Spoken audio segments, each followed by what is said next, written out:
Plaid Cymru yw'r cenedlaetholwyr, y Nasies Cymreig. Ond bod nhw wedi gwireddu breuddwyd o gael senedd yn y bai, maen nhw'n aml yn cael eu boddi mewn môr coch pan ddaw'r etholiadau. Yn 2007, gaethon nhw flas ar lywodraethu am y tro cyntaf wrth i Ieuan Wyn Jones greu clymblaid gyda llafur. Mae rhai yn diolch i'r blaid am fesur iaith newydd a chael mwy o bwerau i'r cynulliad.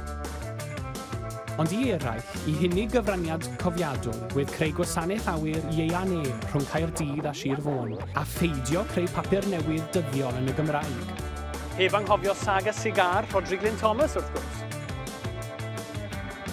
Ers 4 blynedd, mae menw wrth y lliw am y tro cyntaf, a'r cyntaf sydd ddim yn siarad Cymraeg fel iaith gyntaf. Mae hi wedi pwdi da llafur a'n gwrthod clymbleidio da'r Tories tocsig, ond os yw'r polau piniwn yn iawn, bydd rhaid iddi dorri deld a rhywun mwyn cael unrhyw rym yn y cynulliad ar ôl nos fory.